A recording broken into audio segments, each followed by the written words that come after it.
ओम नमो भगवते वासुदेवाय। ओम नमो भगवते वासुदेवाय। ओम नमो भगवते वासुदेवाय। ओम नमो भगवते वासुदेवाय। ओम नमो भगवते वासुदेवाय। जय राधा रमण की जय। और वृंदा देवी की जय।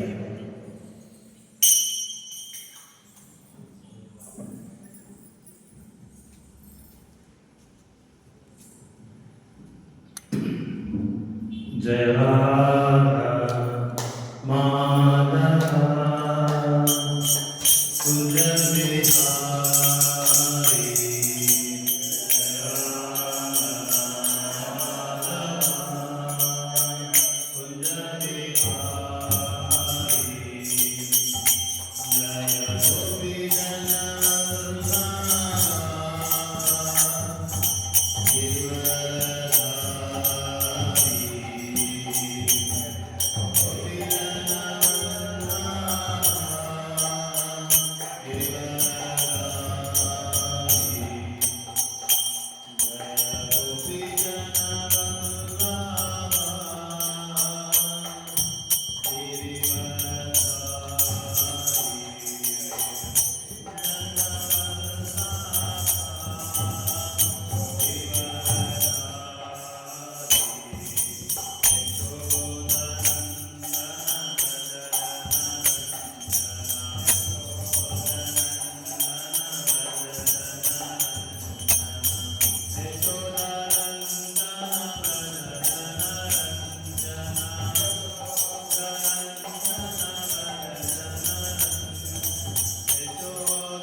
भक्ति सिद्धांत सरस्वती गोस्वामी महाराज की, वृंदावन सागर गोस्वामी की, प्रेम से गौतम श्री कृष्ण चैतन्य प्रभु नित्यानंद श्री अद्वैत गदाधर श्री वासादि गौर भक्तवृंद की, श्री श्री राधा कृष्ण गोपिनाथ राधा कुंड श्याम कुंड गोवर्धन गिरि धाम की, वृंदावन धाम की, नवदीप धाम की, श्री राम मायापुर की, जगन्नाथपुरी धाम की, द्वारका मथुराधीश धाम की, गंगा मैया की, यमुना मैया की, भक्ति देवी श्रीमती तुलसी महाराज की, ग्रंथराज श्रीमद् भागवतम की, पतित पावन श्रील प्रभुपाद की, अनंत कोटि वैष्णव की, कलियुग पावन हरिनाम संकीर्तन महायोग की, दामोदर महा वैभव मास की, हिताय सिद्धांत और Premanand. All glories to Assembled Devotees, Hare Krishna. All glories to Assembled Devotees, Hare Krishna. All glories to Assembled Devotees, Hare Krishna. All glories to Guru Gauranga. Srila Prabhupada ki jai, Shri Narayan Maharaj ki jai, Gaur Premanand. Om Namo Bhagavate Vasudevaya. Om Namo Bhagavate Vasudevaya. Om Namo Bhagavate Vasudevaya. Om Namo Bhagavate Om Vasudevaya. Namo Bhagavate Vasudevaya. Narayanam Namaskrityam Naram Chaiva Narottamam Devim Saraswatim Vyasam Tato Jayamudire Nastaprayeshu Abhadreshu Bhatyam Bhagavata Sevaya Bhagavate Uttamasloke Bhakti Bhavati Naistiki Mukam Karoti Vachalam Pangum Langayate Girim Yatrupatam Vande Shri Gurun Dinasarinam Paramananda Madhavam Shri Chaitanya Ishwaram Krishnaya Vasudevaya Devaki Nandanaya Cha Nandagopa Kumaraya Govindaya Namo Namaha Vasudeva Sutam Devam Kamsachanuramarjanam Devaki Paramanandam Krishnam Vande Jagadguru Namo Pankajanabhaya Namo Pankajamaline Namo Pankajanetraya Namaste Pankajamve Namachintamani Krishna Chaitanya Rasa Vigraha Purna Shuddho Nityamukto Abhinatvam Namanami Krishna Varnam Tusha Krishnam Sango Abangasya Parshadam Yagnai Sankirtana Praye Jantihi Sumeda Saha Kale Dosha Nidiyajam Asti Yogon Mahogunam Kirtana Deva Krishnasya Mutta Sangam Param Raje. So, எல்லா பக்தர்களையும் இந்த மாலை வணக்கம் செலுத்தி எல்லாரையும் இன்னைக்கு வரவேற்கிறோம் இந்த சத்சங்கத்துக்காக. ஹரே கிருஷ்ணா, ரொம்ப நன்றி எல்லாரும் வணக்கம். ஸோ இந்த மாதம் நம்ம தாமோதரத்தை பற்றி கடந்த சில வாரங்களாக நம்ம வந்து சர்ச்சை பண்ணிகிட்டே இருக்கிறோம். ஸோ இப்போ நம்ம வந்து தாமோதர அஷ்டகத்தை மறுபடியும் தொடங்குறோம். ஸோ பகவானுக்கு எப்படி மற்ற தேவர்கள் இப்போ பிரம்மாவுக்கு வந்து 9 குணங்கள் இருக்கும், அதே மாதிரி சிவபெருமானுக்கு 5 குணங்கள் அதிகமாக இருக்கும், அதே மாதிரி விஷ்ணுவுக்கு வந்து 60 குணங்கள் இருக்கும், அப்புறம் பகவானுக்கு மட்டும் 64 குணங்கள் இருக்குன்னு சொல்லி சொல்லப்பட்டிருக்கு. எல்லாருக்குமே இப்போ பகவானுக்கு 64 குணங்கள், விஷ்ணுக்கு 60 குணங்கள், ஆனால் கிருஷ்ணனுக்கு வந்து 64 குணங்கள்னு சொல்லப்பட்டிருக்கு. அதாவது விஷ்ணுவோட கிருஷ்ணருக்கும் விஷ்ணுக்கும் ஒரு 4 குணங்கள் வந்து வித்தியாசம் வந்து ஒரு வேறுபாடு. அந்த 4 குணங்கள் மட்டும் யாருக்குமே நம்ம அந்த குணங்களை வந்து பார்க்க முடியும். அது குணா, லீலா மாதுரி, குண மாதுரியம், அப்புறம் வந்து பக்தி மாதுரியம், அப்புறம் வந்து வேணு மாதுரியம். இந்த 4 குணங்கள் மட்டும் எப்பேற்பட்ட விஷ்ணு அவதாரங்கள் கூட அது கிடையாது. பகவான் கிருஷ்ணருக்கு மட்டும்தான் அது அந்த குணங்கள் இருக்குன்னு சொல்லி சொல்லப்பட்டிருக்கு. ஸோ இப்படி இந்த 4 மாதுரியமான ஒரு குணங்கள் வந்து பகவானுக்கு மட்டுமே அது வந்து தனிப்பட்ட ஒரு மலையில் இருக்கிறது நம்ம வந்து பார்க்கலாம். அதாவது வேணு மாதுரியம் அப்படின்னா நம்ம பார்க்கலாம், வைகுண்ட லோகத்தில் சங்கிய இல்லாத கணிக்க முடியாத லோகங்கள் நம்ம வைகுண்டத்தில் நம்ம பார்க்கணும். அப்படி பார்க்கும்போது எல்லா லோகங்களையும் உயர்ந்தமான ஒரு லோகம் வந்து கோலோக விருந்தாவனம் அப்படின்னு சொல்லி சொல்லப்படுது. இந்த கோலோக விருந்தாவனத்தில் நம்ம யாரை பார்க்கலாம்னா சாக்ஷாத் பகவான் கிருஷ்ணரை வந்து அங்கே நம்ம பார்க்கலாம். இப்போ நம்ம வைகுண்டத்தில் பல லோகங்கள் இருக்கு. பிரம்மசமயம் ஸ்ரீ ஸ்ரீ ராதாகிருஷ்ண பகவானுக்கு, லட்சுமி நாராயண பகவான், லட்சுமி நரசிம்மதேவ பகவானுக்கு ஜெய், கௌரவ. ஸோ இந்த மாதிரி வைகுண்டத்தில் பல லோகங்கள் இருக்கு. ஒரு பகவானோட வடிவத்துக்கும் ஒரு லோகம் இருக்குன்னு சொல்லி நம்ம பார்க்கணும். பிரம்ம சமயத்தில் கூட பிரம்மா வந்து அதை வந்து புகழ்றாங்க. அனந்த கோடி லோகங்கள் இருக்கு சொல்லி சொல்லப்பட்டிருக்கு. அப்படி நம்ம பார்க்கும்போது கிருஷ்ணரை வந்து கோலோக விருந்தாவனத்தில் தனிப்பட்ட முறையில் ஷியாமசுந்தர ரூபத்தில் நம்ம பார்க்கலாம். அதாவது பகவான் வேணுவை பிடிச்சி திரிபங்க ரூபத்தில் நம்ம பகவான் வந்து நம்ம பார்க்கலாம்.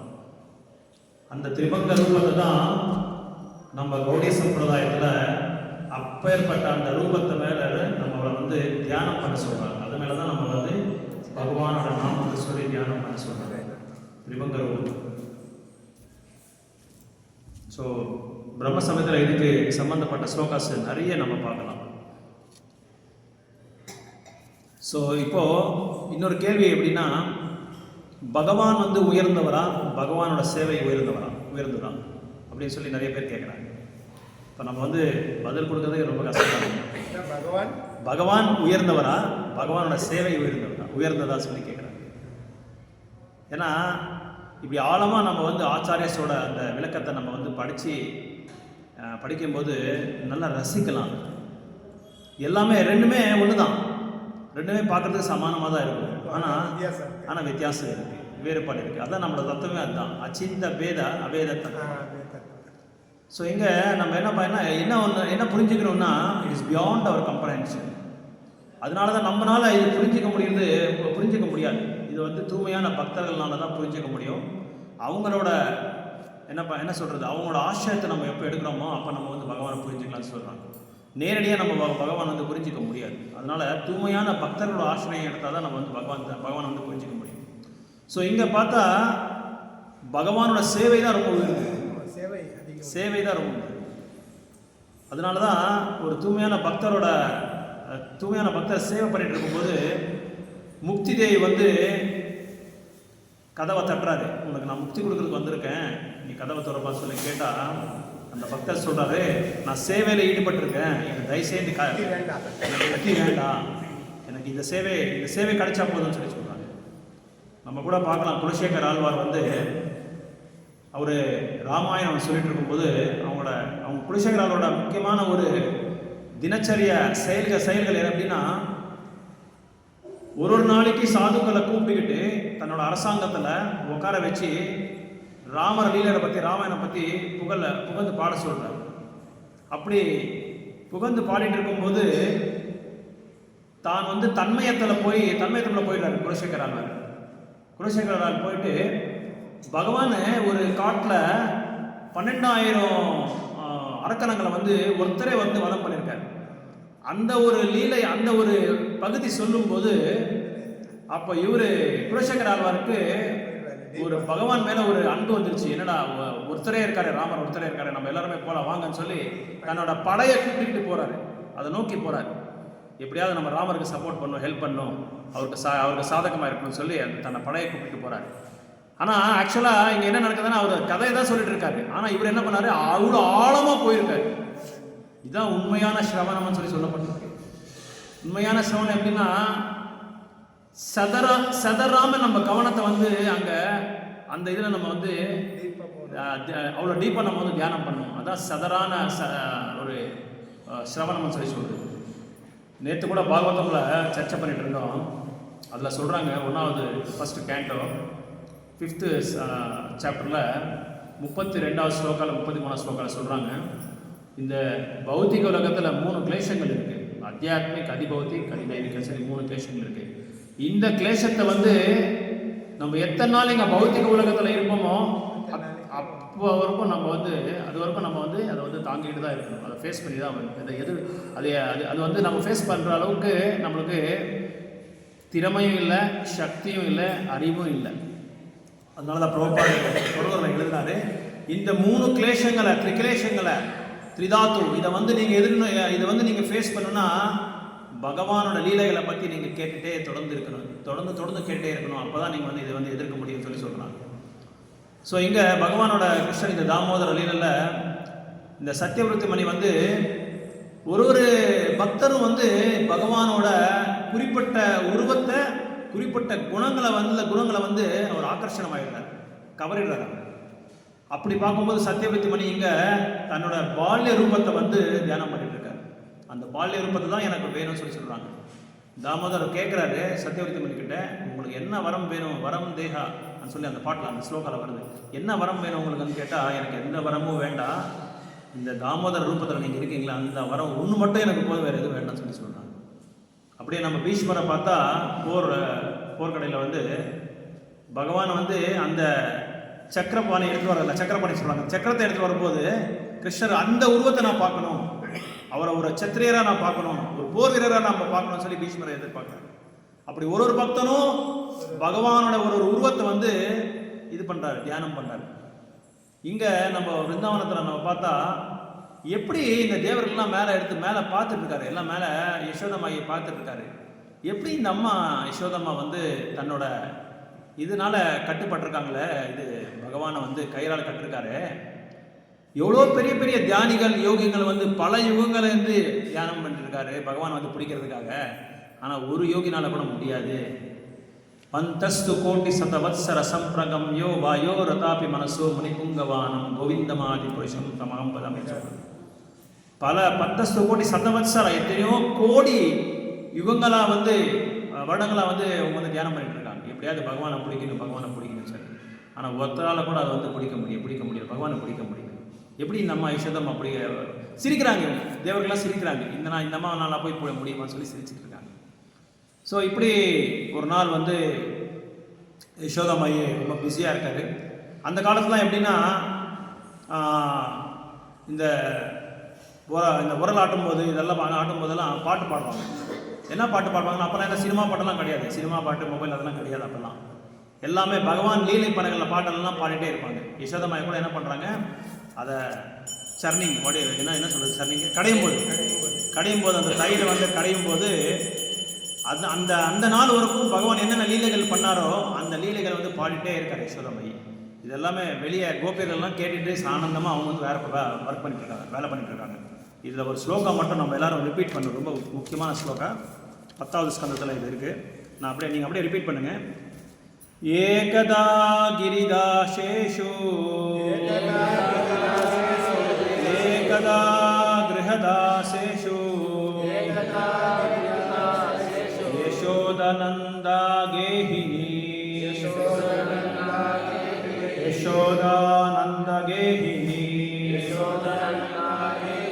கர்மாந்தராணி நியுக்தாசு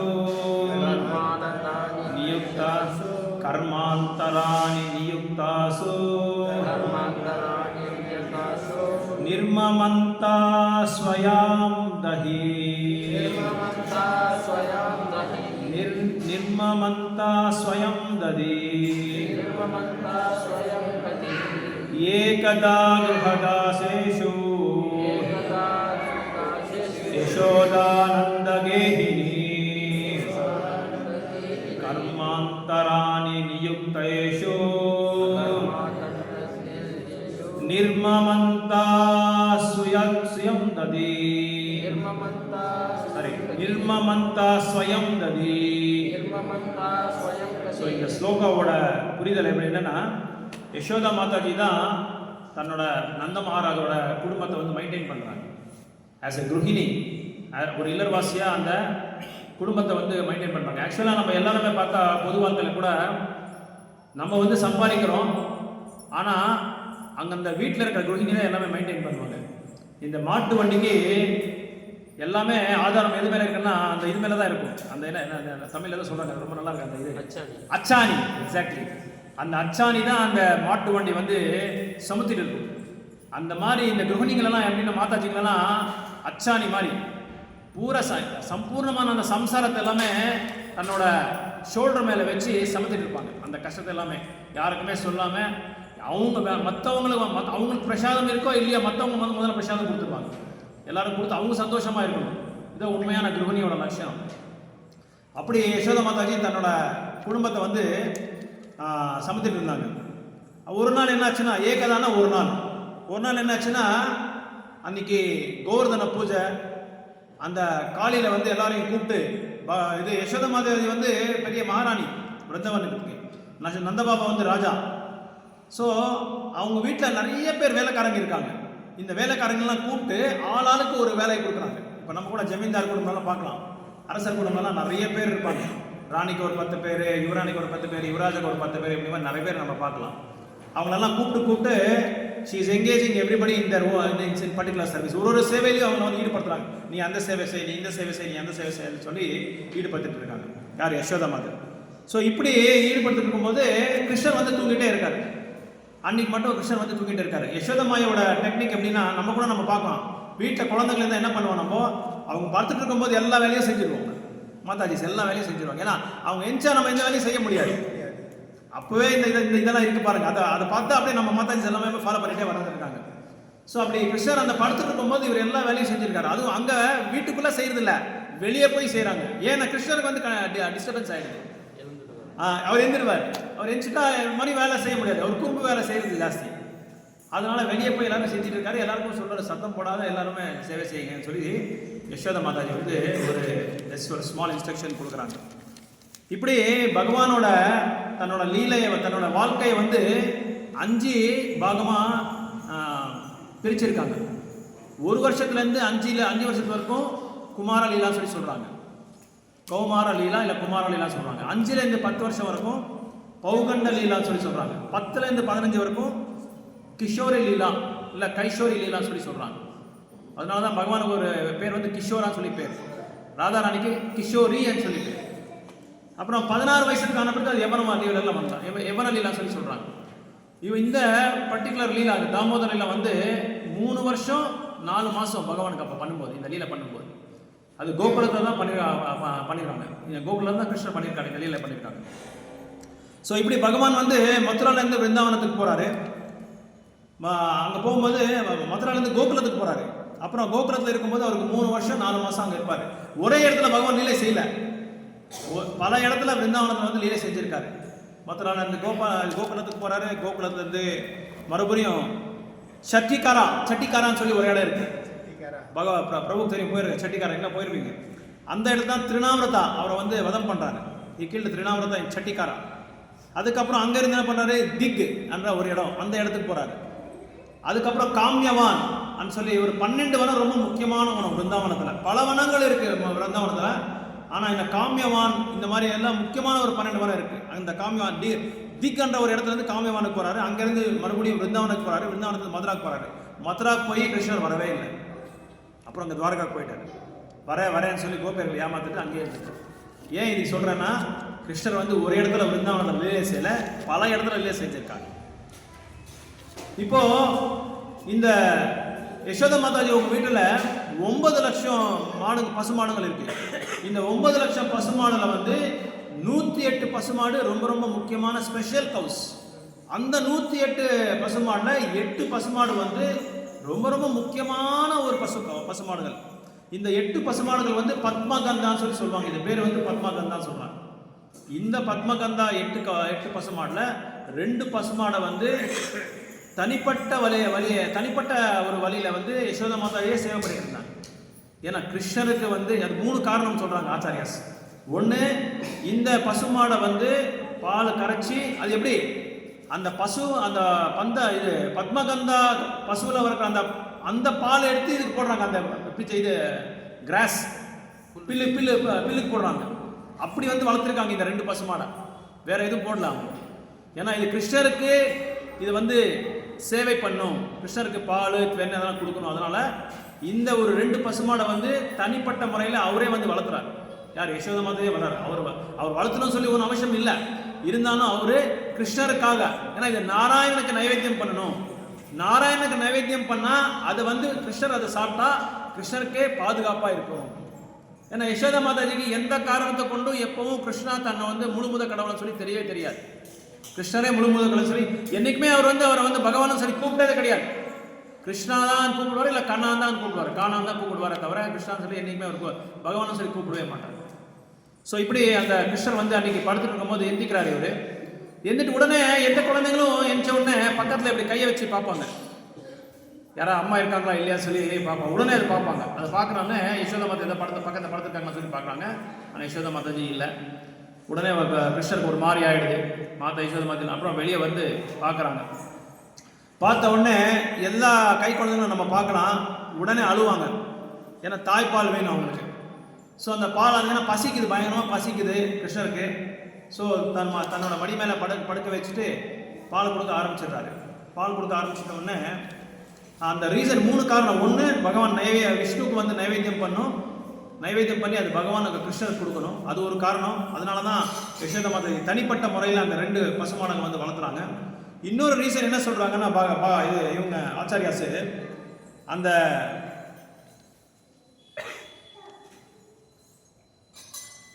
அந்த வேலைக்காரங்களுக்கு கொடுத்துட்டா அவங்க வந்து சரியாக கடைய மாட்டாங்க, தயிரை வந்து சரியாக கடைய மாட்டாங்க, அவங்க இஷ்டத்துக்கு அவங்க வந்து கேர்லெஸ் பண்ணிடுவாங்கன்னு சொல்லி தானே வந்து அந்த இதை வந்து கடையிறாங்க. அப்போ கடையும் போது இந்த பாட்டை பாடுறாங்க. நம்ம இப்போ ஸ்லோகா சொன்னோமே, அந்த ஸ்லோகா அது கடையும் போது அந்த ஸ்லோகா பாடுறாங்க. அப்புறம் பாட்டு அவரே கம்போஸ் பண்ணி பாடுறாங்க.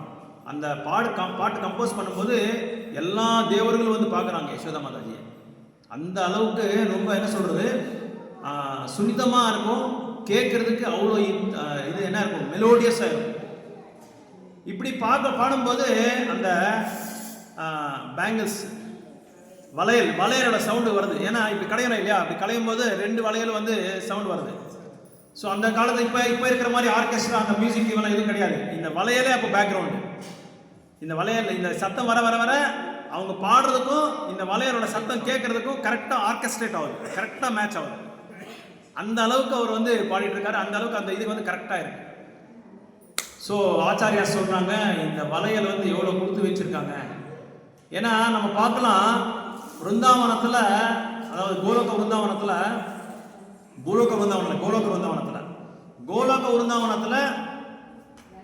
ஒரு பொருளுக்கும் தனிப்பட்ட ஜீவசக்தி இருக்கு. இப்போ வந்து பகவானுக்காக கிருஷ்ணனுக்காக நம்ம வந்து ஏதோ அரிசி பாத்திரத்தில் வச்சு சாதம் செய்கிறோன்னா அந்த அரிசி வந்து சொல்லும், யசோதம்மா நான் வந்து பாயில் ஆயிடுச்சு, நீங்கள் வந்து என்னை வந்து எடுத்துக்கிட்டு நீங்கள் பகவானுக்கு கொடுக்கலாம்னு சொல்லி அந்த அரிசி சொல்லுமா யசோதம்மாக்கு. ஏன்னா எல்லாருக்குமே வந்து இது ஆச்சரியமாக இருக்கும், என்னடா இது அரிசி பேசுறது, இது வளையல் பேசுறதுன்னா, கோலோக விருந்தாவனத்தில் எல்லாருக்குமே அந்த ஜீவசக்தி இருக்கும். இந்த மைக்கு கூட அந்த ஜீவசக்தி இருக்கும். அங்கே எந்த ஒரு பொருளை நம்ம பார்த்தா கூட அதுக்கு ஒரு ஜீவசக்தி இருக்கும். அப்போது அந்த இவர் நம்ம யார் சுகமுனி அது வந்து அவரை விளக்கத்தை கொடுக்குறாரு. யசோதா மாதாஜி எந்த புடவை போட்டிருந்தாரு, எந்த கலரோட புடவை போட்டிருந்தாரு, தலையில் அவர் வந்து எல்லோ கலர் மஞ்சள் கலரில் புடவை போட்டிருந்தாரு, அதெல்லாம் விளக்கத்தை கொடுக்குறாரு இவர் யார் சுகமுனி கொடுக்குறாரு. இவ்வளோ டீட்டெயிலாக இருக்கு பாருங்க பாகவதம்ல. ஏன் அது விளக்கத்தை கொடுக்குறாங்கன்னா, அகிலாண்ட கோட்டி பிரம்மாண்ட நாயக்கர் கிருஷ்ணர் அவரு அந்த அளவுக்கு பிரம்மாண்டத்துக்கு ஜெகநாதர், அவர் ரங்கநாதர், அவருக்கு சேவை பண்ற ஒரு தூய்மையான பக்தர் வந்து தூய்மையான ஒரு இடத்துல இருக்கணும் இல்லையா, ஒரு உயர்ந்தமான ஒரு நிலையில இருக்கணும் இல்லையா, அதனால அந்த விளக்கத்தை கொடுக்குறாரு. அப்படி தூய்மையான ஒரு நிலையில இருந்தாதான் அவங்க வந்து பகவானுக்கு வந்து அந்த மாதிரி சேவை செய்ய முடியும் சொல்லி இங்க ஆச்சாரியாஸ் விளக்குறாங்க. அதனால அந்த மஞ்சள் கலரோட சேலை போட்டிருந்தாங்க. அப்புறம் வந்து ஜடையில வந்து என்ன சொல்றது, இந்த என்ன பூ, அது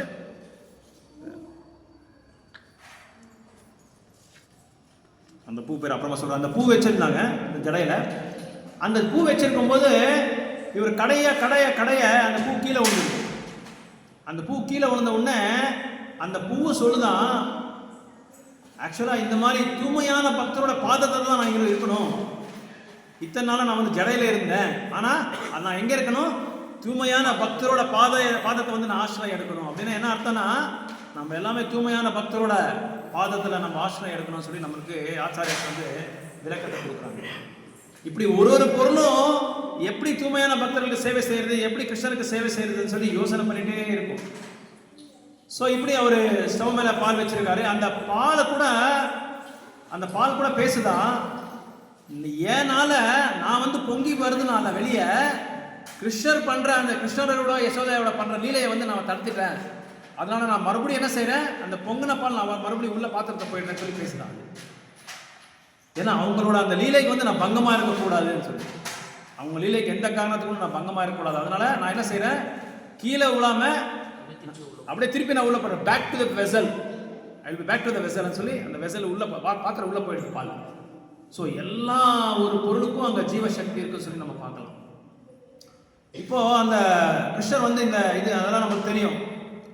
இது என்ன சொல்றது, இந்த உரல் மேலே ஏறி அந்த கட்டிருக்கிற பானையெல்லாம் எடுத்து எல்லாம் சாப்பிட்றதெல்லாம் தெரியும், நம்மளாம் பார்த்துருக்கோம், அதெல்லாம் கேட்டிருக்கோம், நிறைய கேட்டோம். லாஸ்ட் டைம் நான் சொன்னேன். அப்படி பண்ணும்போது இந்த ஆச்சாரியாஸ் சொல்றாங்க, கிருஷ்ணரை வந்து பிடிக்கிறது அவ்வளோ கஷ்டமா. இந்த ஜராசந்தரோட போரில் வந்து நிறைய பேர் சேஸ் பண்ணிட்டு வராங்க கிருஷ்ணரை. காளியவன் சொல்லி ஒரு அரக்கன், அவனும் ஜராசந்தரும் 2 பேரும் 2 பக்கத்துலேருந்து அவர் வந்து அப்படியே துரத்திட்டு வராரு. துரத்திட்டு வரும்போது அவங்க ஃபாஸ்ட்டாக ஓடுறாங்களாம், மூச்சு கூட வாங்க முடியல, அந்த அளவுக்கு ஃபாஸ்ட்டாக ஓடுறாங்களாம். ஆனால் கிருஷ்ணர் நடந்துட்டு போறாரு, இவர் ஃபாஸ்ட்டாக ஓடிடாரு அவர். ஸோ இங்கே நம்ம அந்த தாமோதர அஷ்டகத்தில் அந்த ஃபர்ஸ்ட் ஸ்லோக்கெல்லாம் நம்ம பார்க்கலாம். சத்யவிரத முனி எப்படி, இந்த சத்யவிரத முனி யாருன்னு சொல்லி நம்ம முதல்ல தெரிஞ்சுக்கணும். நிறைய பேருக்கு சத்யவிரத முனின்றது தெரியாதுன்னு நினைக்கிறேன். தெரிஞ்சவங்களுக்கு ஓகே, பட் தெரியாதவங்களுக்கு ஒரு ஜஸ்ட் ஒரு அறிமுகம் கொடுத்துட்றேன். சத்யவிரத முனி யாருன்னா வைவஸ்வத மனு சொல்லி சொல்லப்பட்டிருக்கு. இந்த ஒரு பீரியட்ல வந்து வைவஸ்வத மனு தான், அவரோட பீரியட்ல தான் இது வந்து நடந்துட்டு இருக்கு. இப்போ நம்ம வந்து ஏதாவது யக்ஞ ஹோமம் பண்ணும்போது இந்த வாத்தியாரங்க என்ன செய்வாங்க, கலியுகே பிரதம பாதே அப்படின்னு சொல்லி சங்கல்பத்தை சொல்லுவாங்க. ஸ்ரீ ஸ்ரீ ராதாகிருஷ்ண பகவானுக்கு ஜெய், ஸ்ரீ பிரபுபாதுக்கு ஜெய். ஸோ அந்த சங்கல்பத்தை சொல்லும்போது அவங்க சொல்றாங்க, இது வைவஸ்வத மனுன்னு சொல்லி சொல்லுவாங்க, இது கலியுகே பிரதம பாதே அந்த மாதிரி சொல்லிட்டு வரும்போது, இங்க வைவஸ்வத மனு யாருன்னா சத்யவிரத முனியோட பேர் தான் வைவஸ்வத மனு. இந்த சத்யவிரத முனி யாருன்னா பல யுகங்களுக்கு முன்னாடி, மோஸ்ட்லி சத்யாயுகத்திலேயோ இல்லை திரேதாயுகம், 4 யுகங்கள் இருக்கு, சத்யா, திரேதா, துவாபரா, கலியுகா. அந்த சத்யயுகத்தில் ஒரு தடவை இவர் மன்னாராக இருந்தார். அந்த மன்னாராக இருக்கும்போது அந்த அங்கே அந்த காயத்ரி ஜபம் பண்ணுறதுக்காக அந்த இதுக்கிட்ட கரைக்கிட்ட போகிறாரு, நதி கரைக்கிட்ட போகிறாரு. அங்கே போகும்போது அந்த தண்ணியை எடுத்து இப்படி அதை குடிக்க போகிறாரு, சேவிக்க போகிறாரு. பார்த்தா அந்த கையில் வந்து ஒரு மீன் கிடைக்குது, இந்த கையில் ஒரு மீன் கிடைக்கும். அந்த மீனை பிடிச்சி மறுபடியும் என் கையில் வந்துருச்சுன்னு சொல்லி மறுபடியும் அதை கீழே போடுறாரு. மறுபடியும் கையில் தண்ணி எடுக்கிறாரு, மறுபடியும் அந்த மீன் வந்துடுது. அந்த மீன் வந்து பேசுது அவர்கிட்ட, மன்னர்கிட்ட, எனக்கு தயவு செய்து பாதுகாப்பு கொடுங்க, எனக்கு பாதுகாப்பு இல்லை, நீங்களே என்னை காப்பாற்றணும்னு சொல்லி அந்த மீன் பேசுது. அந்த மீன் பேசும்போது இவர் என்ன சொல்றாரு, நீங்கள் ஒரு பெரிய மன்னாரோட உண்மையான கடமை என்ன, எல்லாருக்குமே பாதுகாப்பு கொடுக்கணும். அதான் சத்ரியான்றான். அந்த மீனிங் அப்படின்னா ரட்சணை கொடுக்கணும், எல்லாருக்குமே ரட்சணை கொடுக்கணும். ஸோ அந்த ரட்சணை கொடுக்கும்போது அந்த சத்திரியனோட அந்த கடமை அது. ஸோ இப்படி அந்த மீன் பேசுது, எல்லாருக்கும் நீங்கள் ரட்சணை கொடுக்குறீங்க, எனக்கு மட்டும் ஏன் கொடுக்க மாட்டேன்றீங்கன்னு சொல்லி கேட்கும்போது, சரி நான் என்ன பண்ண சொல்லுங்க, நான் உங்களுக்கு பாதுகாப்பு கொடுக்குறேன்னு சொல்லி சொல்றாரு. அப்போ என்னை எப்படியாவது உங்க அரசாங்கத்தில் கொண்டு போய் என்னை வைங்கன்னு சொல்லி சொல்றாங்க. ஸோ அப்படி வைக்கும்போது அவர் அரசாங்கத்துக்கு கொண்டு போறாங்க. அந்த அரசாங்கத்துக்கு கொண்டு போய் ஒரு சின்ன வெசல்ல, ஒரு சின்ன பாத்திரத்தை வைக்கிறாங்க. அந்த சின்ன பாத்திரத்தில் வச்ச உடனே அது இன்னும் பெருசாயிடுது, அந்த பாத்திரோட பெருசாயிடுது அந்த மீன். அதுக்கப்புறம் என்ன செய்யறாங்க, இது ரொம்ப பெருசா இருக்குன்னு சொல்லி அரசர் சொல்லும்போது, நீங்க ஒரு பெரிய அண்டால வைங்கன்னு சொல்றாங்க. அந்த பெரிய அண்டால வச்சு அண்டாவோட பெருசாயிடுது அந்த இது மீன். அதுக்கப்புறம் என்ன பண்றாங்க, முடியல, சரி வெளியே போய் ஒரு பெரிய தொட்டியில வச்சிருக்குன்னு சொல்றாங்க. அந்த தொட்டியில வச்சு அந்த தொட்டியோட பெருசாயிடுச்சு அந்த மீன். ஸோ இது முடியாதுன்னு சொல்லி போய் நீங்க இது நதியில போட்டுருங்கன்றாங்க. அந்த நதியில போட்ட நதியோட பெருசாயிடுது. கடைசியில கடல்ல போட சொல்றாங்க, கடல்ல போட்டா அது கடலையோட பெருசாயிடுது. அப்போ இவருக்கு சத்யவிரத முனிக்கு ஒண்ணுமே புரியல. என்ன நீங்க யார் சாமி, நீங்க எனக்கு ஒண்ணுமே புரியல, என்ன உங்க லீல சொல்லி கேட்கறாங்க. அப்போ இவர் சொல்றாரு, இவரு பகவானே மீன் மத்ஸ்ய அவதாரம், அதான் மத்ஸ்ய அவதாரம் பண்ணி, அதான் பகவானே சொல்கிறாங்க, நான் அவனை இந்த அவதாரத்தில் வந்திருக்கேன். இப்போ வந்து ஒரு 7 நாளில் இங்கே வந்து பிரளயமாக போகுது, அதனால நீங்கள் என்ன செய்றீங்க, நான் ஒரு படவை அனுப்புகிறேன். அங்கே சப்த ருஷிகள் அங்கே வராங்க.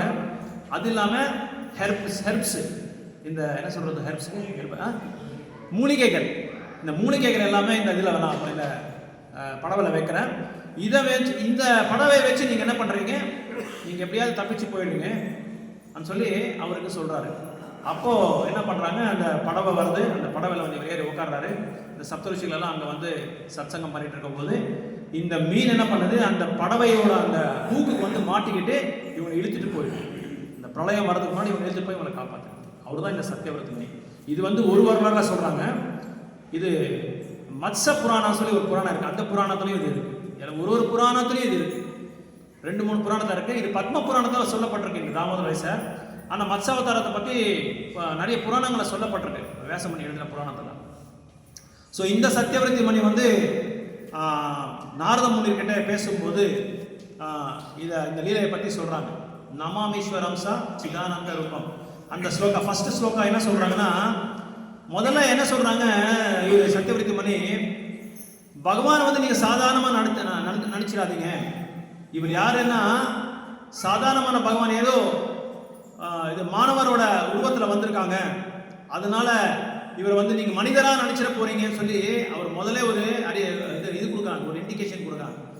நமாமி, அவர் யாரு, சச்சிதானந்த ஸ்வரூபம். சத்தனா சாஸ்வதமானது, சித்தனா அறிவு, சாஸ்வதமான அறிவு, ஆனந்தம்னா பரமானந்தம், பிளிஸ்ஃபுல்னஸ், டிரான்சென்டென்டல் பிளிஸ், திவ்யமான ஒரு சந்தோஷம். ஸோ இவர் சச்சிதானந்த ஸ்வரூபம்.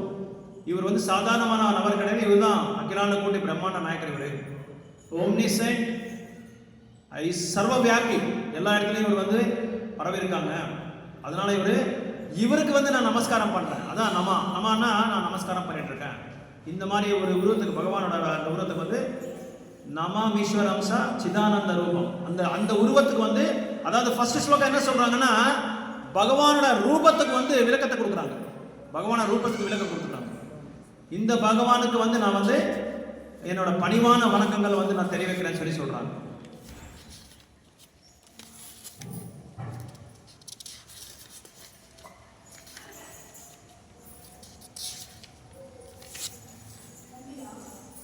ஸோ இப்படி பகவான் இது கிருஷ்ணர் வந்து என்ன செய்கிறாரு, இந்த தவறை செஞ்சிடறாரு. தவறை செஞ்சுட்டு அப்புறமா யோசனை பண்ணுறாரு, நான் பண்ணது தப்பாயிடுச்சு, என்ன பண்ணுறதுன்னு சொல்லி யோசனை பண்ணுறாரு.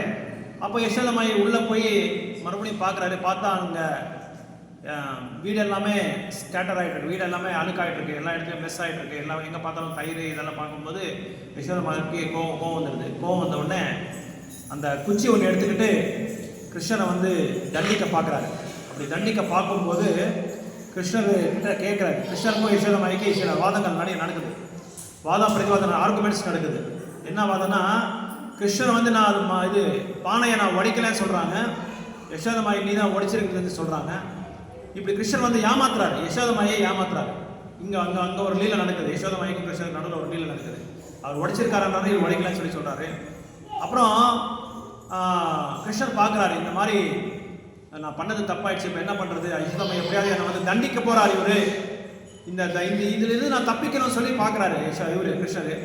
சரி, யசோதமாய் இன்னொன்று என்னன்னா, அந்த உடைச்ச எல்லா பானையும் என்ன ஆகுது, அந்த தயிர் மோர் வெண்ணெய் எல்லாமே கீழே விழுந்தது. பகவான் அதை மெதிச்சு வந்து ஓடுறாரு. யசோதமாய் என்னை வந்து தண்டனை கொடுக்குறாரான்னு சொல்லி அதை மெதிச்சுட்டு ஓடுறாரு. இப்போ நம்ம கூட குழந்தைங்களை பார்க்கலாம், ஏதாவது நம்ம அடிக்கும் போது என்ன பண்ணுவாங்க, அது என்ன உடச்சி கீழே சிந்திருக்காங்களோ அது மேலே அந்த இம்ப்ரிண்ட் இருக்கும், அந்த பாதத்தில் அந்த இம்ப்ரிண்ட் இருக்குது, அதை அப்படியே ஓடுவாங்க. அந்த பாதம் அப்படியே அதை பின்படுத்தி யசோதமாயை ஓடுறாங்க. அப்போது தேவர்கள்லாம் பார்க்குறாங்க யசோதமாயை பார்த்துட்டு. அந்த யசோதமாய் வந்து ரொம்ப குண்டாக இருப்பாங்க. அந்த கலரெல்லாம் எக்ஸ்பிளைன் பண்ணுறாங்க. இவர் சுக்கமணி என்ன எக்ஸ்பிளைன் பண்ணுறாங்கன்னா, அவர் கருப்பாகவும் இல்லையா வெள்ளையாகவும் இல்லையா, யசோதமாய் ஒரு மாதிரி ப்ரௌனிஷ் கலரில் இருந்தாரா யசோதமாய். அப்புறம் ரொம்ப குண்டாக இருந்தாராம், அவரால் ஓட முடியலையா கிருஷ்ணரை பிடிக்கிறதுக்கு. ஸோ கிருஷ்ணர் ஓடி ஓடி ஓடி போகும்போது இந்த ஃபர்ஸ்ட் ஸ்லோகா விளக்கத்தை கொடுத்துருக்கேன் உங்களுக்கு. அந்த ஃபர்ஸ்ட் ஸ்லோகா வந்து உருவத்தை வந்து பகவான் சொல்கிறான், இது சத்தியவதி சொல்கிறாரு. அந்த உருவத்தை பற்றி சொல்லும்போது கிருஷ்ணர் ஓடிட்டு இருக்கும்போது அவர் காதில் இருக்கிற அந்த குண்டலி ரசத் குண்டலம், அந்த குண்டலி இருக்கு பாருங்க, அந்த குண்டலி வந்து அவங்கள இதை வந்து முத்தம் கொடுக்குதான், கன்னத்தை வந்து முத்தம் கொடுக்குதான். இதை பார்த்த தேவர்கள் எல்லாமே பொறாமை எடுதான். பத்தியா, நாங்கள் எத்தனை வருஷமா பகவான் கிட்ட பக்தி தொண்டு பண்ணிட்டு இருக்கோம், எங்களால ஒரு நாள் கூட முத்தம் கொடுக்க முடியலையே பகவானுக்கு. இந்த குண்டலி வந்து எவ்வளோ பெரிய பாக்கியவான், இது எவ்வளோ பெரிய அதிர்ஷ்டசாலி இவங்க, இந்த மாதிரி ஒரு சேவை எங்களுக்கு எப்போ கிடைக்குதுன்னு சொல்லி அவங்க வந்து பொறாமப்படுறாங்க இவங்க தேவர்கள் எல்லாமே. ஸோ அதான் லசத் குண்டலம் கோகுலே பிராஜமானம். அவங்க ஓடிட்டு இருக்கும்போது அந்த குண்டலி வந்து அந்த கன்னத்துக்கு வந்து அந்த ஸ்பர்ஷம் ஆன பிறகு அது ஒரு தடையும் அது வந்து இதாகிட்டே இருக்கான், ஷேக் ஆகிட்டே இருக்கு. அது வந்து முத்தம் கொடுத்துட்டே இருக்கு. ஒரு தடவை முத்தம் கொடுக்கல, ஓடும்போது எல்லாமே முத்தம் கொடுத்துட்டே இருக்கு கிருஷ்ணருக்கு, கண்ணனுக்கு. யாருக்கு இந்த பாக்கியம் இருக்கு சொல்லுங்க பார்க்கலாம். எத்தனை யுகங்கள் நம்ம எடுத்தாதான் அந்த பாக்கியம் வரும்னு சொல்லி தேவர்கள், பக்தர்கள், யோகிகள் எல்லாமே தியானம் பண்றாங்க. அப்போ ஓடிட்டு இருக்கும்போது அந்த பகவானோட அந்த சச்சிதானந்த சுரூபத்துல இருந்து ஒரு பிரகாசம் வருது. அந்த பிரகாசம் வந்து பிரஜமண்ணில எல்லாமே பெரிய வெளிச்சமா தெரியுதான். இப்போ இத்தனை பல்பு போட்டிருக்கோம், இன்னொரு 1000 பல்பு போட்டால் எவ்வளவு வெளிச்சம் இருக்கும் நம்ம கோயில்? அதுக்கு 1000 மடங்கு கணிக்க முடியாத அளவுக்கு பிரகாசமா பிரஜமண்டலம் எல்லாமே. குலே பிராஜமானியம் அதான் சொல்றாங்க, அந்த பிரஜமண்டலம் எல்லாமே அவரோட பிரகாசம். அதான் ஒரு ஆச்சாரியா பாகவதம்ல வந்து விளக்குறாரு. இந்த இந்த சர்வ பூமண்டலமும் இந்த சர்வ யாவத் ஜெகத்து கூட பகவானோட காலில் இருக்கிற அந்த டோஸ், என்ன சொல்றாங்க, அந்த கால், அந்த இந்த காலில் இருக்கிற ஃபிங்கர் இருக்குல்ல, ஃபிங்கர்ல இருக்கிற நைல்ஸ், நகம், அந்த நகத்துல இருக்கிற ஒரே ஒரு ஒளி வந்து இந்த பிரம்மாண்டத்துக்கு எல்லாமே ஒளி கொடுக்கலாம், பிரகாசம் கொடுக்கலாம். ஜஸ்ட் ஒரே ஒரு ஒளி, அந்த நகம், அந்த ஒரே ஒரு நகம், அதுவும் அந்த ஒரு நகத்துல வர அந்த லைட் வந்து அவ்வளவு பிரகாசமா இருக்குன்னு சொல்றாங்க. அதனாலதான் வைகுண்டத்துல வந்து சந்திரனும் கிடையாது, சூரியனும் கிடையாது, எலக்ட்ரிசிட்டியும் கிடையாது. இபி ப்ராப்ளமே இல்லை. இங்க தான் நமக்கு இபி ப்ராப்ளம் இருக்காங்க. ஏன் ப்ராப்ளம்னா அவர் உடம்பு எல்லாமே ஜோதி தான், அவர் உடம்பு எல்லாமே பிரகாசம் தான். சோ இதான் ஃபர்ஸ்ட் ஸ்லோகால வந்து சொல்றாங்க சத்யவதிமணி. இரவு இல்ல, பகல் இல்ல, எப்பவும் சுகதுக்கம் ரெண்டுமே இல்லை, துவந்தம் இல்லைங்க. இரவும் இல்ல பகல்னா எப்படி? எப்பவும் பிரகாசமா இருக்கும், எப்பவும் வெளிச்சமா தான் இருக்கும். ஈவன் தேவர்கள் லோகத்துல கூட மலம் கழிக்கிறதெல்லாம் கிடையாது, தேவர் லோகத்திலே கிடையாது. அப்ப நீங்க வைகுண்டத்தை நீங்க நினைச்சு பார்க்கலாம், கற்பனை பண்ணி பார்க்கலாம். தேவர் லோகத்தில் நம்ம மாதிரி மலம் கழிக்கிறதுலாம் எதுவுமே கிடையாது. அங்கே சோமரசம் இருக்கும், அவங்க நல்லா குடிச்சிட்டு அப்சரசங்களாம் இருப்பாங்க, அவங்க பாடுறது, அவங்க டான்ஸ் ஆடுறது பார்த்துட்டே இருப்பாங்க. அவங்க கூட பொறாமப்படுறாங்க தேவர்கள் எல்லாமே. எங்களுக்கு மனித வாழ்க்கை கிடைச்சா ரொம்ப நல்லா இருக்கும்னு சொல்லி சொல்றாங்க. மனித வாழ்க்கை கிடைச்சா நாங்களும் பகவான் கிட்ட போய் சேர்ந்துடலாம். ஆனா இங்க எல்லா விதமான வசதிகள் இங்க இருக்கு, எல்லா சௌகரியம் இருக்கிறதுனால எங்க என்ன செய்யறோம், சம்பூர்ணமா பகவானை நம்ம மறந்துடுறோம். இப்போ நம்ம பாருங்க எவ்வளோ ஒரு ஃபெசிலிட்டிஸ் பாருங்க. பகவானை பார்க்குறோம், தரிசனம் எடுக்கிறோம், பிரசாதம் சாப்பிட்றோம், கீர்த்தனை கேட்குறோம், கீர்த்தனை பாடுறோம், டான்ஸ் ஆடுறோம், பகவானுக்கு வந்து லீலை பண்ணுறோம், ஆரத்தி பண்ணுறோம். இந்த மாதிரி ஒரு ஃபெசிலிட்டிஸ் சௌகரியம் அங்கே கிடையாது, இருக்கு, ஆனால் மறந்துடுறாங்க. ஏன்னா அந்த அளவுக்கு லக்ஸூரியஸ் லைஃப், சொகசான வாழ்க்கை அங்கே. ஆனால் இங்கே அப்படி கிடையாது, எந்நேரமும் வந்து துன்பமாக இருக்கும். துன்பத்தில் நம்ம ஆளாயிட்டு இருக்கோம். அந்த துன்பத்தில் ஆளாகிறது ரொம்ப ரொம்ப ஸ்பெஷல் பெருசி, நம்மளுக்கு விசேஷமான காரணம். பிரபா சொல்றாரு, யாருக்கு துன்பம் ஜாஸ்தியா இருக்கோ அவங்க ரொம்ப ரொம்ப பாக்கியவான் அப்படின்னு சொல்லி பாகவதம்ல சொல்லப்பட்டிருக்கு. இங்க எத்தனை பேருக்கு துன்பம் இல்லாத இருக்கோ தெரியாது, ஆனா எல்லாருக்குமே துன்பம் இருக்கும். ஏன் சொல்லுங்க பார்க்கலாம், எல்லாருக்குமே துன்பம் இருக்குங்க. துன்பம் இல்லாத எந்த ஜீவமும் கிடையாதுங்க. என்ன காரணம் சொல்லுங்க பார்க்கலாம்.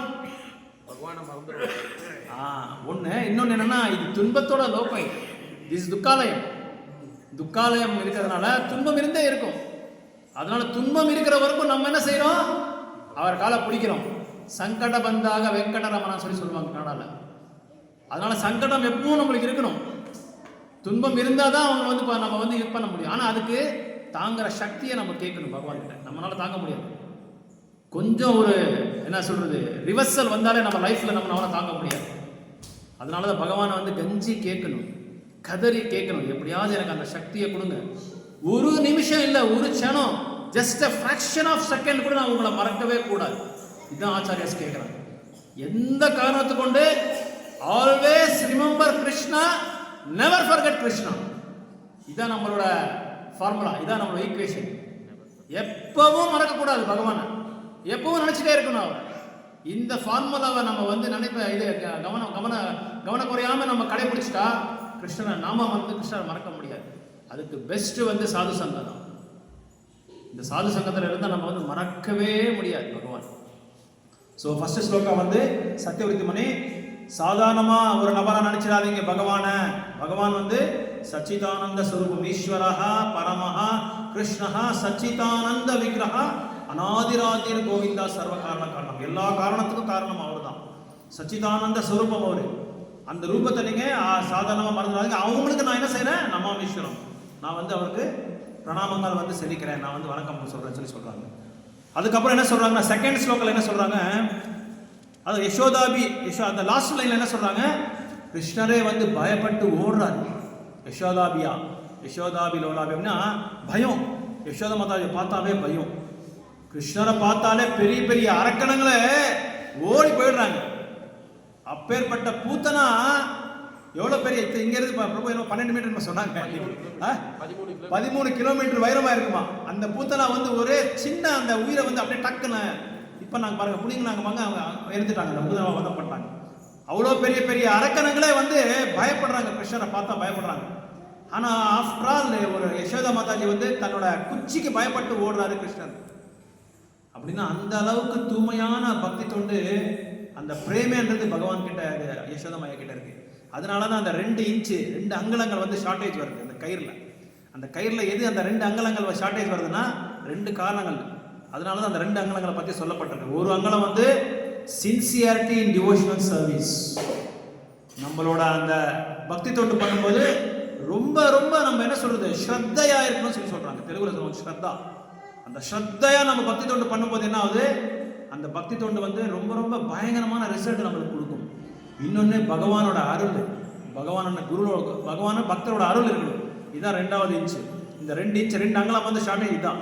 அந்த 2 ஷார்டேஜ் இருக்கிறதுனால தான் நம்ம இங்க வந்து கஷ்டப்படுறோம் இந்த பௌத்திக லோகத்துல. இந்த 2 அங்கலங்கள் வந்து நமக்கு ஷார்டேஜா இருக்கு. அதனாலதான் யசோதமாயினால கட்ட முடியல. எத்தனையோ கயிறு கொண்டு வராங்க, கட்ட முடியல. கடைசியில கிருஷ்ணரே வந்து அவருக்கு அடிமையாயிடுறாரு, அவருக்கு பாணிசர் ஆயிடுறாரு. உன்னோட பக்திக்கு வந்து நான் என்னால வந்து என்னால இது பண்ண முடியாது, நான் உனக்கு சரணாயிட்டேன்னு சொல்லி கிருஷ்ணரே வந்து அவருக்கு சரண்டர் ஆயிடுறாரு.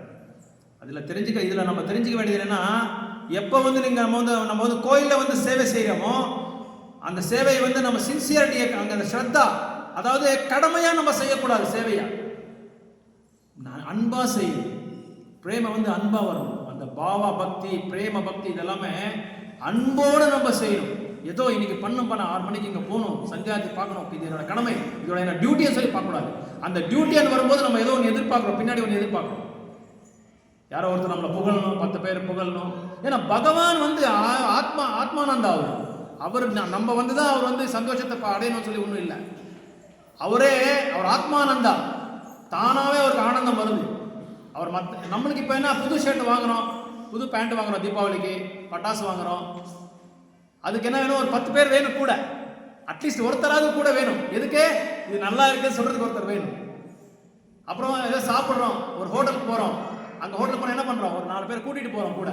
ஒருத்தரே சாப்பிட முடியாது நம்ம, ஏன்னா நம்மளுக்கே மற்றவங்களோட அசோசியேஷன் வேணும், சங்கம் வேணும். ஆனா பகவானுக்கு அது கிடையாது, தேவையில்லை.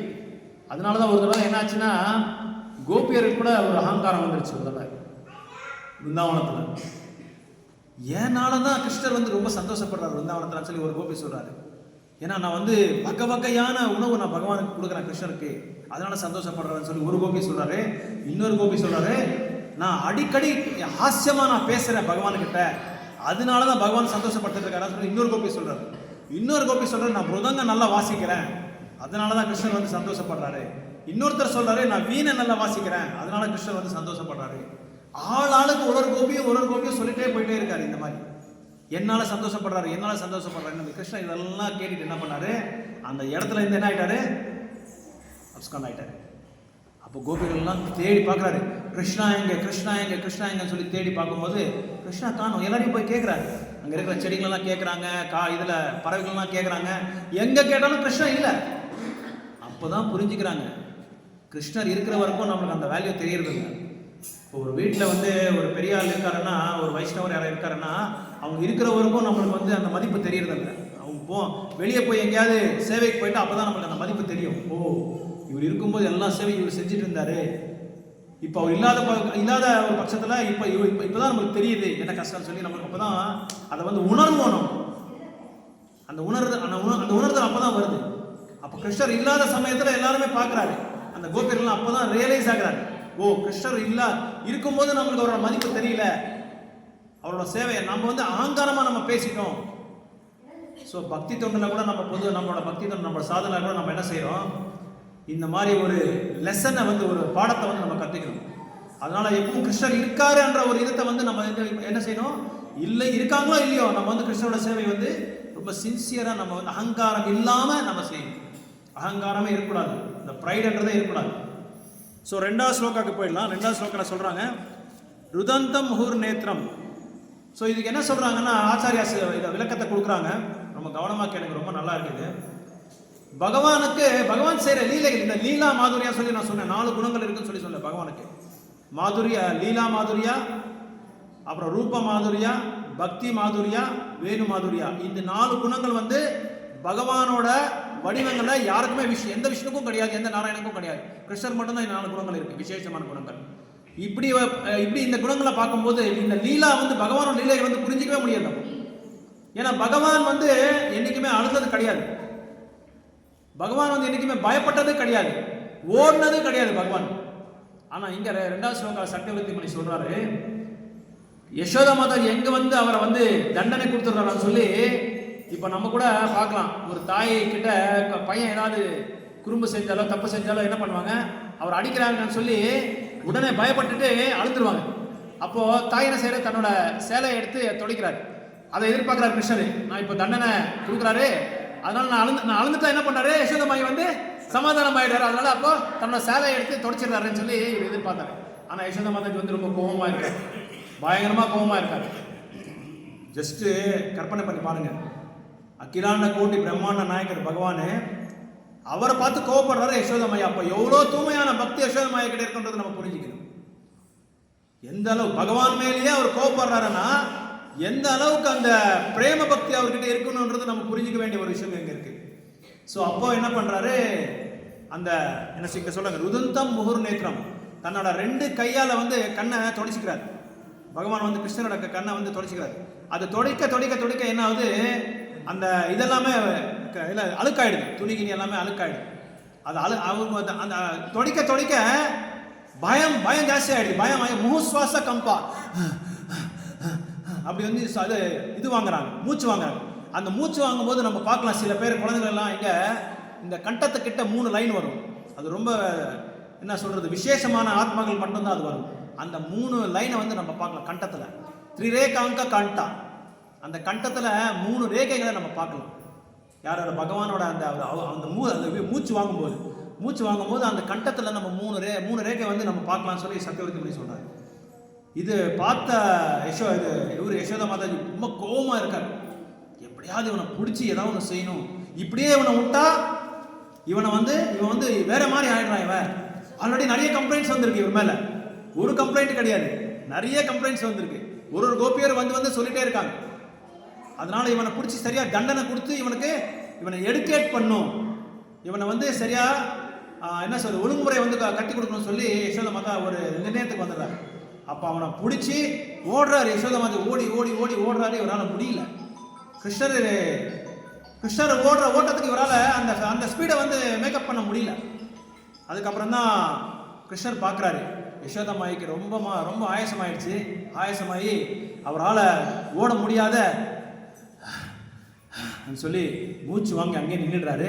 கிருஷ்ணர் அப்போ நினைக்கிறாரு, இனிமேல் நான் ஓடினா வந்து அவருக்கு ஏதோ தெரிஞ்சிட்டு போகுது நான் கிருஷ்ணன் சொல்லி என்ன பண்ணுறாரு, அங்கே போய் மாட்டிக்கிறாரு. கிருஷ்ணரை பிடிச்சிடுறாரு, யசோதமாய் பிடிக்கிறார். அப்போ தேவர்கள்லாம் பார்க்குறாரு, பாருங்க எங்கனால பகவானை பிடிக்க முடியல, எத்தனோ யுகங்களாக நம்ம வந்து முயற்சி பண்ணிட்டு இருக்கோம், யசோதமாயோட பிரேமையினால அவங்கள வந்து கட்டி பிடிச்சிருக்காரு. அப்போ அவங்க பக்கத்தில் இல்லை கோபியர்கள் எல்லாம் ஓடி வராங்க பார்க்கறதுக்கு. யசோதமா என்ன பண்ணுறாங்க, அந்த உரலுக்கு அவர் இழுத்துட்டு போய் கட்டுறாரு, இவன் இப்படியே விடக்கூடாது. ஏன்னா இன்னொன்று என்னன்னா, இங்கே ஆச்சாரியாஸ் என்ன சொல்கிறாங்கன்னா, அடிக்கடி யசோதமா என்ன பண்ணுறாங்க, குரங்குன்னு சொல்லி இவரை வந்து கூப்பிட்டுட்டே இருப்பார். யார? கிருஷ்ணரை. ஏன் குரங்குன்னு சொல்லி கூப்பிடுறாருன்னா, எப்பெல்லாம் யசோதமாயி போய் சமையல் ரூம்ல ராதாரங்க ரூம்ல வந்து சமையல் செய்யும்போது கிருஷ்ணர் என்ன பண்றாரு, பானையை ஒடிக்கிறது, குரங்கையும் காக்கையும் கூப்பிட்டு வெண்ணையை கொடுக்கறது. இது அடிக்கடி பார்த்து இவரு யசோதமாயி வந்து நோட் பண்ணி வச்சிருப்பாரு. அதை பார்த்துட்டு எப்போ பார்த்தோம் நீ குரங்கு கூடயே இருக்கிற நீயே ஒரு பெரிய குரங்குன்னு சொல்லி அவருக்கு பேர் வச்சிருக்காரு. நம்ம கூட பார்க்கலாம்ல, வீட்டில் ஏதாவது யார்கிட்ட நாய்கிட்ட விளையாட்டு இருந்தா இவன் ஒரு நாய், எப்போ பார்த்தாலும் நாய்கிட்ட விளையாட்டுருப்பான்னு சொல்லி திட்டுவாங்க. அந்த மாதிரி கிருஷ்ணருக்கு குரங்குன்னு சொல்லி வச்சுட்டாங்க, பேர் வச்சுட்டாங்க. அப்போ இந்த இந்த லீலை நடக்கும்போது அவர் உள்ள ரூம்ல போய் பானையில எல்லாம் உடைச்சு ஒரு பெரிய ஜன்னல், அந்த காலத்துல இந்த மாதிரி ஜன்னல், ஒரு ஜன்னல் வந்து இங்க இருந்து அங்க வரைக்கும் இருக்கும் நந்தபாபா வீட்டில்.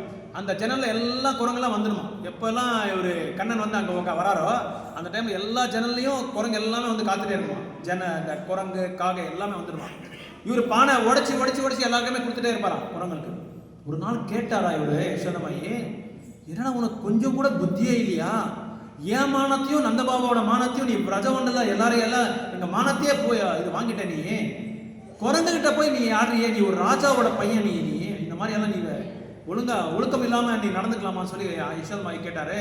நான் என்னமா பண்ணிட்டோம், அதை யார் வந்து உருவாக்குனாங்களோ அவங்க கொடுத்துட்டு இருக்காங்கன்னு சொல்லி சொல்றாரு. அந்த குரங்குகளை யார் உருவாக்குனாரோ, those who the person who has created the monkeys, he is feeding, I am not feeding. நான் வந்து அவங்களுக்கு வந்து வெண்ணையை கொடுக்கல, அவர் உருவாக்குனவங்க யாரோ அவங்க கொடுத்துருக்காங்க அப்படின்னா இவரு தானே அவரு. அது இன்டைரக்டா சொல்றாரு அவர் யசோதமாயி. ஏன் இந்த மாதிரி கொடுக்குறேன்னு சொல்லி ஒரு நாள் கேட்கறாரு. ஆமா எனக்கு தெரியாம கேட்குற, நீ ஏன் குழந்தைங்களுக்கு கொடுக்குற, நீ ஏதோ உன்னோட ஃப்ரெண்ட்ஸுக்கு கொடுக்குற, ஓகே, ஏன் இவங்களுக்கு கொடுக்குற, நீ என்ன அதுல வந்து ராசியம் சொல்லி கேட்குறாரு. அம்மா நான் என்னம்மா பண்ணிட்டோம், திரேதாயுகத்தில் வந்து அவங்க வந்து ராவணர்கிட்ட நம்ம இது பண்ணும்போது, போர் பண்ணும்போது எனக்கு நிறைய சகாயம் செஞ்சுருக்காங்க. அவங்க சாப்பாடு இல்லாமல், உணவு இல்லாமல், காலுக்கு வந்து இது ஒரு பாத ரட்சங்கள் இல்லாமல் கல் மேலே நடந்து ரத்தம் எல்லாம் வந்து தூங்க கூட தூங்காமல் எனக்கு பெரிய பாடத்தை கட்டிருக்காங்க. இவங்க அவங்களுக்கு நான் வந்து எனக்காக என்னையும் அவங்க உயிரே வந்து அவங்க அர்ப்பணை பண்ணிட்டாங்க.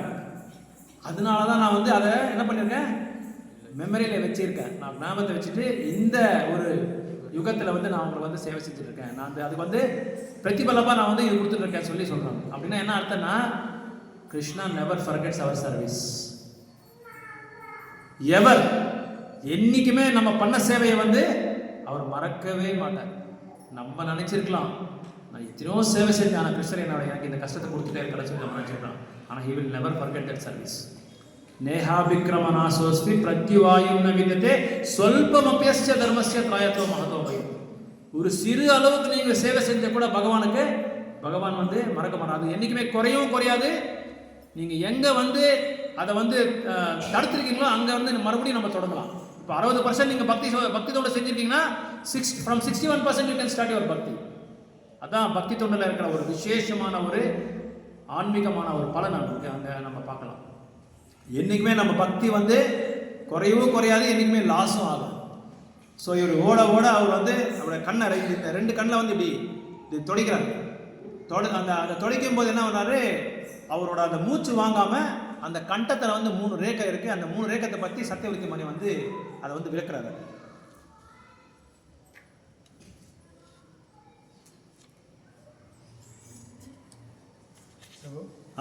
டைம் ஆயிடுனா ஓகே ரைட் ஸ்டாப் చేస్తాం.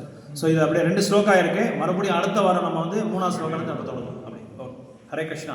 ग्रंथराज श्रीमद् भागवतम की श्री श्री राधा कृष्ण भगवान की, गोपेश्वर महादेव की, योग मैया की, श्री श्री लक्ष्मी नरसिंह देव भगवान की, यशोदा दामोदर भगवान की, श्री श्री राम एकादशी दामोदर मासा महोत्सव की, गोवर्धन गिरी महोत्सव की, श्रील प्रभुपाद की, श्री नारायण महाराज की, अनंत कोटि वैष्णव वृंद की, हिताय सिद्धनाथ गौर प्रेमानंदे. हरे कृष्ण.